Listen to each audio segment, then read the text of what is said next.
SSTO blades. Hey there, this is T.O. bringing another Kerbal Space Program video, and this is the third entry in my Laythe Legacies Series. And here I've delivered a medium-sized cargo SSTO. So this is the first time this thing's getting to Laythe from Kerbin, and it's a medium size. It's slightly larger than the SSTO you would have seen in video 2. Got 3 Rapier engines instead of the 1. It's got more empty cargo space in the center. It's actually only got empty cargo space. There's no crew cabin or modules on this ship. It's completely remote controlled, and it's got space in the cargo bay for these modular payloads, one of which would accommodate crew, one of which would accommodate a science kit, and there's another for just generic cargo. So I've got these different modular payloads up at the in another vehicle that'll dock with the space station orbiting Laythe.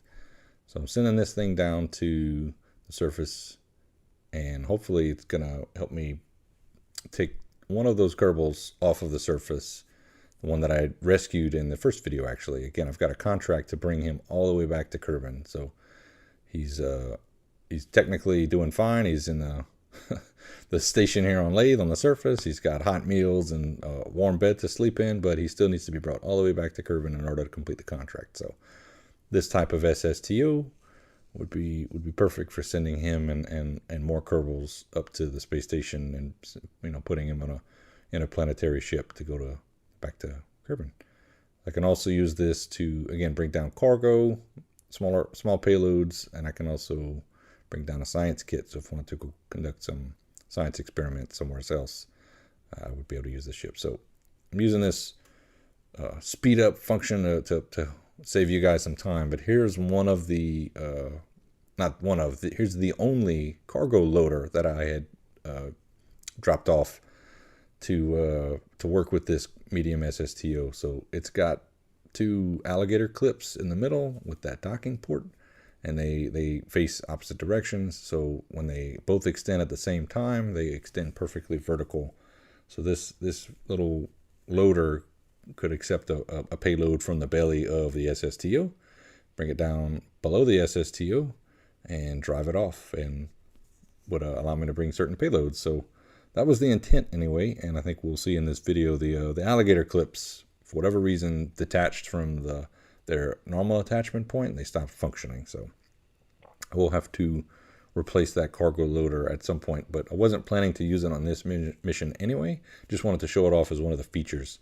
It's designed to be low enough to drive under the SSTO, reach up, grab some cargo, and retract back down and drive off with the cargo. So definitely one of the key features of this vehicle. So I thought I would show it off, even though it doesn't freaking work. I was very upset when those alligator clips stopped working. So they worked on Kerbin. Again, it's probably an issue with just too many parts, too many parts in physics range with robotic parts. I don't know what it is, but Kerbin KSP can be squirrely, unfortunately. Hopefully with KSP 2, they correct some of those issues. So there you saw my refueling vehicle for the first time in action. It's a good size. It's got some robotic parts, which at the moment are functioning fine. Future missions, we'll see. And it is cumbersome. It's hard to let's try taking off again. So this is the maiden flight. I've only used this vehicle in the footage that you're seeing here. So I wanted to practice refueling it and getting it back up into orbit. Again, I'll have some uses for it in the near future here. One of which is probably to rescue that Kerbinaut who's back at the station. So this vehicle doesn't have a payload at the moment. I'll need to add the passenger payload if I want to rescue anyone with it, and that's probably what I'll be doing at some point. So let's go back up to the space station, and you guys can see the other little features of this vehicle. We'll have sent that in a separate mission with another rocket, so that I can have all those different payloads all bundled nicely together on a single module that can dock with the station and stay docked with the station. So another thing I would have brought on that mission was more repair kits, because I used a lot of them in the previous mission where I had to go and repair the wheels on that living quarters. So let's see if for the first time we can get this thing docked with the station. I used to think the docking port itself had to be at the center of mass, but now I've long since learned that docking port can be anywhere, so long as your RCS, your thrusters, are centered. So you can have thrusters equidistant from the center of mass, or you could just have one set of thrusters. But see, I've got the docking port on the top of the vehicle, and I'm just gonna trying to get myself lined up.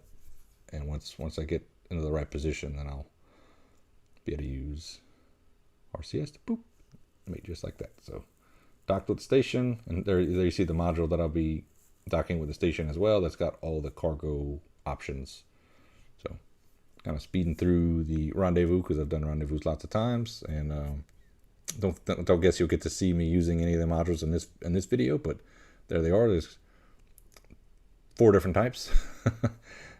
1 science, 2 different cargo types, and then the passenger type. So we'll definitely be using those in future missions. I've got a couple rescue missions in the pipeline for this series. So that's it. That's my medium cargo SSTO. Medium size, not too big, not too small, and SSTO capable. Obviously, just got back up to the to orbit of Laythe, and here's all the little goodies that go along with it. So hope you're enjoying the series. Please leave a comment or a like if you'd like to, and hope to see you again real soon.